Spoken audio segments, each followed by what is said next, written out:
प्रभु तेरी वाणी जीवन की रोटी, नैनों की ज्योति अंधेरा मिटाती।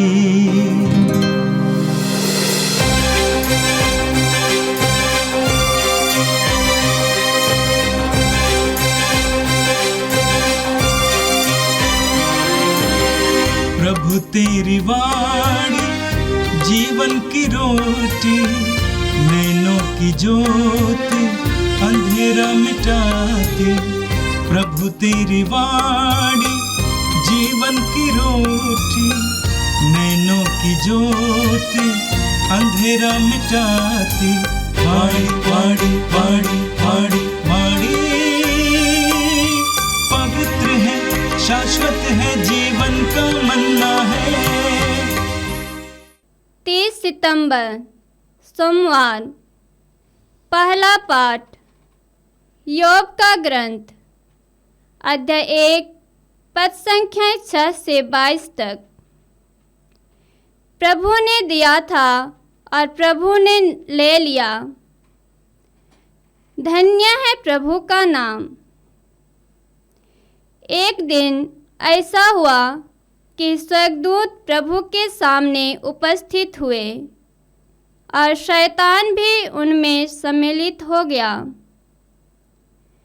प्रभु ने शैतान से कहा, तुम कहाँ से आ रहे हो?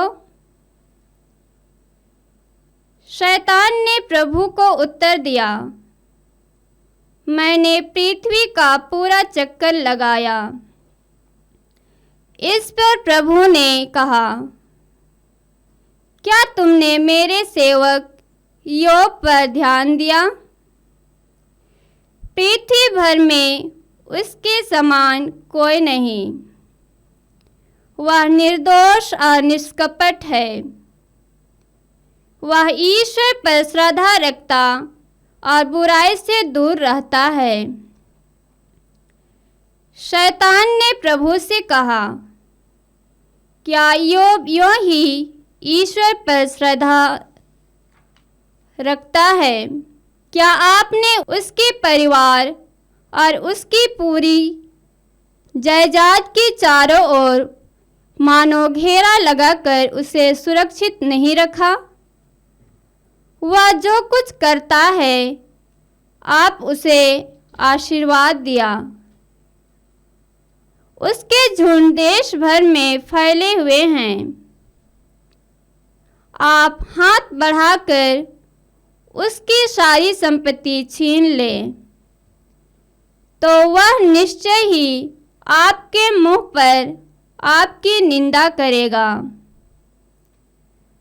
प्रभु ने शैतान से कहा, अच्छा उसका सब कुछ तुम्हारे हाथ में है, किंतु योब पर हाथ मत लगाओ। इसके बाद शैतान प्रभु के सामने से चला गया। योब के पुत्र पुत्रियां किसी दिन अपने बड़े भाई के यहाँ खा पी रहे थे कि एक संदेशवाहक ने आकर योब से कहा, बैल हल में जुते हुए थे, गधियां उनके आसपास चर रही थी। उसी समय सभी लोग उन पर टूट पड़े। आपके सेवकों को तलवार के घाट उतारकर सब पशुओं को ले गए। मैं ही बचा रह गया और आपको यह समाचार सुनाने आया हूँ। वह बोल ही रहा था कि कोई दूसरा आकर कहने लगा, ईश्वर की आग आकाश से गिर गई।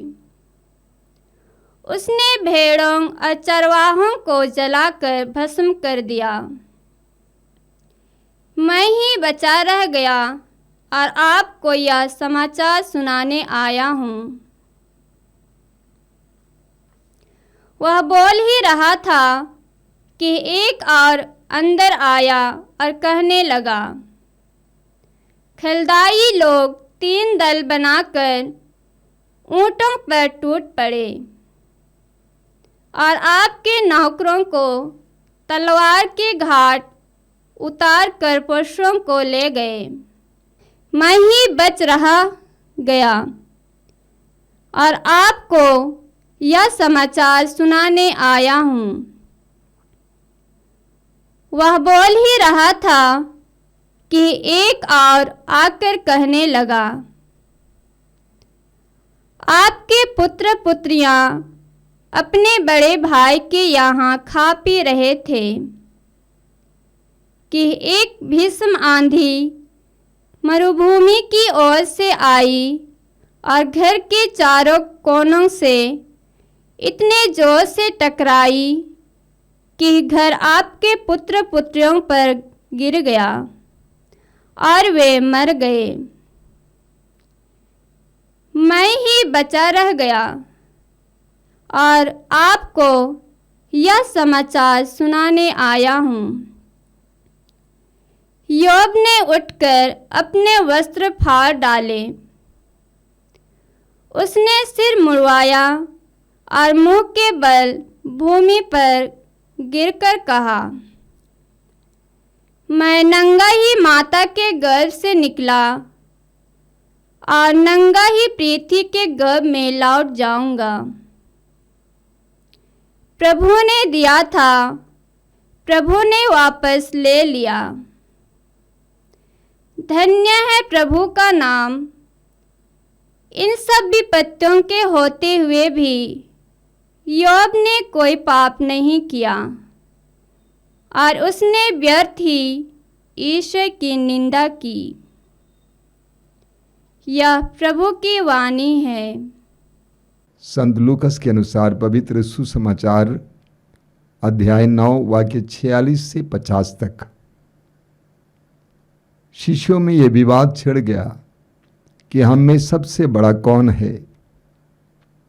ईसा ने उनके विचार जानकर एक बालक को बुलाया और उससे अपने पास खड़ा कर उनसे कहा, जो मेरे नाम पर इस बालक का स्वागत करता है वह मेरा स्वागत करता है, और जो मेरा स्वागत करता है वह उसका स्वागत करता है जिसने मुझे भेजा है। क्योंकि तुम सब में जो छोटा है वही बड़ा है। योहन ने कहा, गुरुवर, हमने किसी को आपका नाम लेकर अबदूतों को निकालते देखा है और हमने उसे रोकने की चेष्टा की, क्योंकि वह हमारी तरह आपका अनुसरण नहीं करता। ईसा ने कहा, उसे मत रोको, जो तुम्हारे विरुद्ध नहीं है वह तुम्हारे साथ है। यह प्रभु का दिव्य सुसमाचार है। ख्रिस्त प्रभु की जय। मेरे प्रिय भाई और बहनों, आज कैथोलिक कलीसिया 4वीं सदी के एक महान संत का पर्व मनाती है और उस संत का नाम है संत जेरोम। हम सभी लोग पवित्र वचन पढ़ते हैं, बाइबल पढ़ते हैं। बाइबल के आज के स्वरूप को हमारे सामने रखने के लिए संत जेरोम की एक बहुत बड़ी भूमिका थी। उन्होंने बाइबल पर अध्ययन किया। वे इब्रानी और यूनानी भाषा के बहुत अच्छे विद्वान थे और उन्होंने 18 साल तक कठिन परिश्रम करके बाइबल को, विशेष करके पुराने विधान को, इब्रानी और अरमेइक भाषा से लतीन भाषा में अनुवादित किया। संत जेरोम की भूमिका पवित्र वचन के अध्ययन और प्रस्तुति में बहुत बड़ी भूमिका है। आज हम संत जेरोम का पर्व मनाते हुए विशेष प्रार्थना करें कि हमारे हृदय में भी ईश्वर के वचन के प्रति तीव्र इच्छा हो और सम्मान हो और प्रेम हो। आज का पहला पाठ अय्यूब यानी योब के ग्रंथ से लिया गया था। आज के पाठ में आपने सुना कि अय्यूब के जीवन में कैसे विपत्ति पर विपत्ति आई। बहुत सुंदर पाठ है, एक कथा है, कहानी है। वचन में आपने सुना, एक दिन ऐसा हुआ कि स्वर्गदूत प्रभु के सामने उपस्थित हुए और शैतान भी उनमें सम्मिलित हो गया। प्रभु ने शैतान से कहा, तुम कहाँ से आए हो? शैतान ने प्रभु को उत्तर दिया, मैंने पृथ्वी का पूरा चक्कर लगाया। इस पर प्रभु ने कहा, क्या तुमने मेरे सेवक अय्यूब पर ध्यान दिया है? पृथ्वी भर में उसके समान कोई नहीं। वह निर्दोष और निष्कपट है। वह ईश्वर पर श्रद्धा रखता और बुराई से दूर रहता है। अब शैतान ने क्या कहा? शैतान ने प्रभु से कहा, क्या अय्यूब यूं ही ईश्वर पर श्रद्धा रखता है? क्या आपने उसके परिवार और उसकी पूरी जायदाद के चारों ओर मानो घेरा लगाकर उसके सुरक्षित नहीं रखा? आपने उसके सब कार्यों को आशीर्वादित किया। उसके झुंड देश भर में फैले हुए हैं। आप हाथ बढ़ाकर उसकी सारी संपत्ति छीन लें तो वह निश्चय ही आपके मुंह पर आपकी निंदा करेगा। और ईश्वर ने शैतान से कहा, मैं उसको तेरे हाथ में सौंप देता हूं, तुम जो चाहे कर। और हम जानते हैं कि शैतान ने अय्यूब के जीवन में कई विपत्तियां ला दी। एक एक विपत्ति के बाद संदेशवाहक दौड़कर आते थे और अय्यूब से कहते थे कि क्या हुआ। वचन में आपने सुना, एक संदेशवाहक ने आकर अय्यूब से कहा, बैल हल में जुते हुए थे और गधियां उनके आसपास चर रही थीं। उस समय शबाई उन पर टूट पड़े और आपके सेवकों को तलवार के घाट उतार कर सब पशुओं को ले गए। वो बोल ही रहा था, आगे वचन में लिखा हुआ है, वह बोल ही रहा था कि कोई दूसरा आकर कहने लगा, ईश्वर की आग आकाश से गिर गई, उसने भेड़ों और चरवाहों को जलाकर भस्म कर दिया। आगे ये कह रहा था कि एक और अंदर आया और कहने लगा, खलदई 3 दल बनाकर ऊंटों पर टूट पड़े और आपके नौकरों को तलवार के घाट उतार कर पशुओं को ले गए। वह बोल ही रहा था कि एक और आकर कहने लगा, आपके पुत्र पुत्रियां अपने बड़े भाई के यहाँ खा पी रहे थे कि एक भीषण आंधी मरुभूमि की ओर आई और घर के चारों कोनों से इतने जोर से टकराई कि घर आपके पुत्र पुत्रियों पर गिर गया और वे मर गए। केवल मैं बच गया और आपको ये समाचार सुनाने आया हूं। एक के बाद एक विपत्ति। अय्यूब ने सब कुछ गंवा दिया, यहां तक कि अपने बच्चों को भी गंवा दिया। वास्तव में कभी कभी हमारे जीवन में भी ऐसा ही होता है, एक के बाद एक विपत्ति आ जाती है।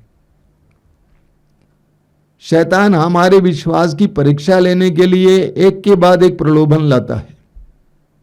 एक बीमार पड़ जाता है, कुछ दिन के बाद दूसरा बीमार पड़ जाता है, कुछ और घटित हो जाता है। कई लोग मेरे पास आकर बोलते हैं कि ऐसा ऐसा होता है, एक के बाद एक, एक के बाद एक, एक के बाद एक। शैतान अय्यूब के विश्वास को अंधविश्वास में परिवर्तित करना चाह रहा था। शैतान अय्यूब के विश्वास को और भरोसे को तोड़ना चाहता था। इसलिए एक के बाद एक के बाद एक के बाद एक विपत्ति उसके पास भेजा। लेकिन अय्यूब की क्या प्रतिक्रिया थी? अय्यूब ने उठकर अपने वस्त्र फाड़ डाले, उसने सिर मुड़ाया और मुंह के बल भूमि पर गिरकर यह कहा, मैं नंगा ही माता के गर्भ से निकला और नंगा ही पृथ्वी के गर्भ में लौट जाऊंगा। प्रभु ने दिया था, प्रभु ने ले लिया, धन्य है प्रभु का नाम। उस परीक्षा में, उस प्रलोभन में अय्यूब उत्तीर्ण हुआ, जीत गया।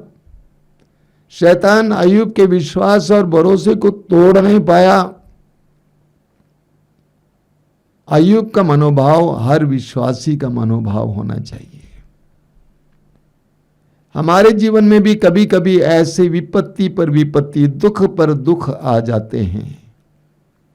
ऐसे क्षणों में हमें अय्यूब को याद करना चाहिए और कहना चाहिए, मैं नंगा ही माता के गर्भ से निकला और नंगा ही पृथ्वी के गर्भ में लौट जाऊंगा। ये सच्चाई है। प्रभु ने दिया था, प्रभु ने ले लिया, धन्य है प्रभु का नाम। सच्चाई है। हम क्या लाए हैं? हम नंगे ही अपनी माताओं के गर्भ से आए और उसके बाद जो कुछ मिला सो प्रभु ने दिया। अय्यूब कहता है कि प्रभु ने दिया था, प्रभु ने वापस ले लिया। धन्य है प्रभु का नाम। सच्चाई है। आगे लिखा हुआ है, इन सब विपत्तियों के होते हुए भी अय्यूब ने कोई पाप नहीं किया और उसने ईश्वर की निंदा नहीं की। इतनी विपत्तियां होने के बावजूद अय्यूब ने कोई पाप नहीं किया, ना ही ईश्वर की निंदा की या ईश्वर से सवाल किया। मेरे प्रिय भाई और बहनों, कभी कभी प्रभु हमारे जीवन में भी इस प्रकार की विपत्तियां और दुख आने दे सकते हैं। कभी कभी प्रभु हमारे जीवन में भी अलग अलग प्रकार की परीक्षाएं आने दे सकते हैं। वे क्षण हमारे लिए हमारे विश्वास का प्रमाण देने का समय है।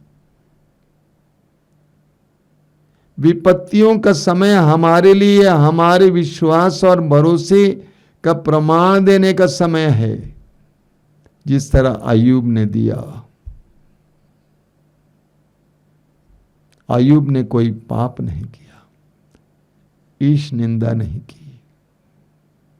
अय्यूब ने ईश्वर से सवाल नहीं किया कि ऐसा क्यों होता है।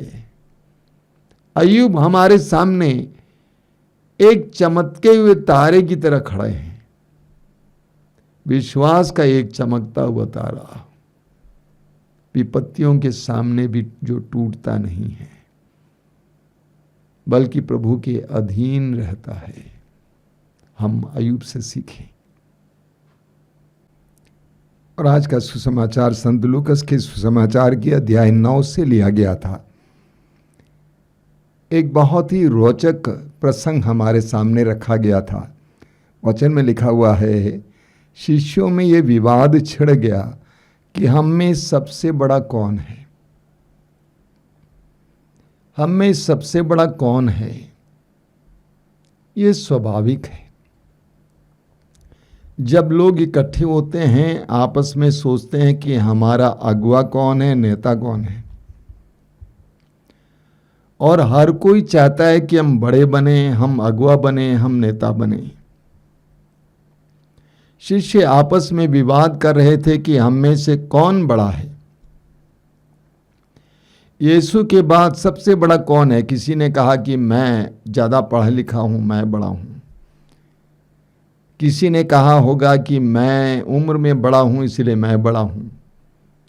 किसी ने कहा होगा कि मैं तजुर्बा में बड़ा हूँ इसलिए मैं बड़ा हूँ, ज्ञान में बड़ा हूँ इसलिए मैं बड़ा हूँ, शरीर में मोटा हूँ इसलिए मैं बड़ा हूँ। तो वे आपस में विवाद कर रहे थे कि हम में से बड़ा कौन है। प्रभु यीशु ने क्या किया? यीशु की शिक्षा देने की शैली कुछ अजीब है। वो दृष्टांतों के द्वारा और सुंदर सुंदर प्रतीकों के द्वारा शिक्षा देते थे। ईसा ने उनके विचार जानकर एक बालक को बुलाया और उससे अपने पास खड़ा कर उनसे कहा, जो मेरे नाम पर इस बालक का स्वागत करता है वो मेरा स्वागत करता है, और जो मेरा स्वागत करता है वो उसका स्वागत करता है जिसने मुझे भेजा है। प्रभु यीशु ने एक बालक को बुलाया और कहा कि जो इसको स्वागत करता है वो मेरा स्वागत करता है। यहाँ स्वागत करने का मतलब क्या है? जो इसे अपनाता है, जो छोटों को अपनाता है, जो कमजोरों को अपनाता है, जो अपने से छोटों को भी अपनाता है, वो मेरा स्वागत करता है, मुझे अपनाता है। प्रभु यीशु को देख लीजिए, उन्होंने जब 12 प्रेरितों को चुना तो कैसे लोगों को चुना? उनमें से कम 6 जन मछुए थे, समाज के सामने तिरस्कृत, नगण्य, तुच्छ, बच्चों जैसे थे जिनको प्रभु ने अपनाया, स्वागत किया। आगे प्रभु ने उनसे कहा, तुम में जो छोटा है वही बड़ा है। बड़ा होने का एक रास्ता प्रभु यीशु ने सिखाया। वो क्या है? अपने को छोटा बनाओ। तुम में से जो छोटा है वो बड़ा है।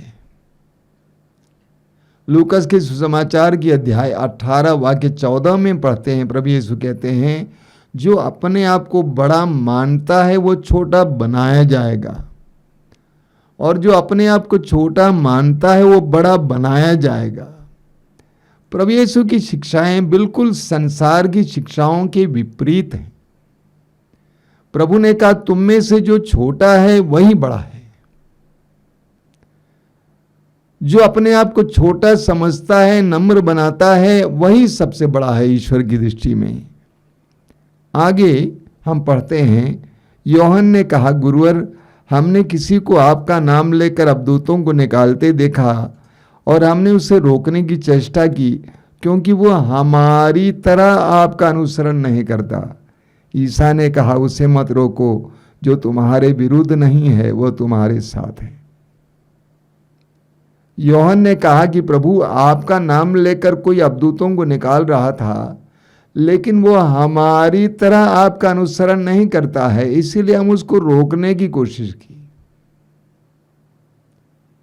हमारी तरह आपका अनुसरण नहीं करता है। संसार में बहुत सारे लोग चाहते हैं कि हमारी तरह सब लोग सोचें, हमारी तरह सब लोग करें, हमारी तरह सब लोग जिएं, लेकिन ये ईश्वर की योजना नहीं है। बहुत से लोग इसको समझते नहीं, यहां तक कि कलीसिया के लोग भी इसको समझते नहीं है। सब जगह लोग चाहते यूनिफॉर्मिटी, एक जैसा, एक जैसे कपड़ा पहनो, एक जैसा व्यवहार करो, एक जैसे अपने विश्वास को व्यक्त करो। एक रहस्य जानने की आवश्यकता है। पूरे ब्रह्मांड में, ईश्वर की सृष्टि में कुछ भी एक जैसा नहीं है। इसमें अरबों खरबों लोग हैं, लेकिन एक व्यक्ति दूसरे व्यक्ति की तरह नहीं हो सकता है कि शारीरिक रूप से एक दूसरे व्यक्ति की तरह हो, लेकिन अंदर एक नहीं है। अरबों खरबों अनगिनत पत्ते हैं, आप लेके आइए, 2 पत्ते एक जैसे नहीं हैं। इतने पेड़ हैं, पहाड़ हैं, दोनों एक जैसे नहीं है। यानी ईश्वर की योजना में विविधता एक महान विचार है, सोच है। ईश्वर नहीं चाहता कि सभी एक जैसे हों। एक ही माँ बाप के कई बच्चे होते हैं, लेकिन सभी बच्चे एक जैसे नहीं होते हैं। सभी का अलग अलग चरित्र है, अलग अलग व्यवहार है, अलग अलग बातें हैं। विविधता ईश्वर की एक महान देन है इस प्रकृति और संसार के लिए, हमारे लिए। लेकिन हम लोग चाहते हैं, जैसे योहन ने सोचा, कि सब लोग हमारी ही तरह यीशु का अनुसरण करें। प्रभु यीशु ने उसको टोका और कहा, उसे मत रोको, जो तुम्हारे विरुद्ध नहीं है वो तुम्हारे साथ है। वे तुम्हारे विरुद्ध नहीं है, वे तुम्हारे साथ हैं। कलीसिया में हमें इस सत्य को जानना जरूरी है। कलीसिया में विविधता आवश्यक है। अलग अलग लोग अलग अलग ढंग से यीशु को अनुसरण करते हैं, यीशु पर विश्वास करते हैं। यीशु के खिलाफ नहीं होना चाहिए, सुसमाचार के खिलाफ नहीं होना चाहिए, लेकिन प्रभु ने कहा, जो तुम्हारे विरुद्ध नहीं है वो तुम्हारे साथ है। हमें इन बातों को समझने की जरूरत है। आइए हम प्रार्थना करें। प्रभु यीशु धन्यवाद देते हैं आज के दोनों पाठों के लिए। अय्यूब के उदाहरण के लिए धन्यवाद देते हैं। समर्पण और भक्ति और श्रद्धा के महान उदाहरण के लिए हम तुझे धन्यवाद देते हैं। हम तुझसे प्रार्थना करते हैं कि हम भी छोटे बने, हम भी दूसरों को स्वीकार कर सके, अपना सके। ये प्रभु यीशु इन वचनों को सुनने वाले मेरे भाई बहनों को आशीर्वाद देना। आज का संपूर्ण दिन उनके लिए आशीष का दिन बने। आमीन। प्रभु तेरी वाणी जीवन की रोटी, नैनों की ज्योति अंधेरा मिटाती। वाणी वाणी वाणी वाणी वाणी पवित्र है, शाश्वत है, जीवन का मन्ना है।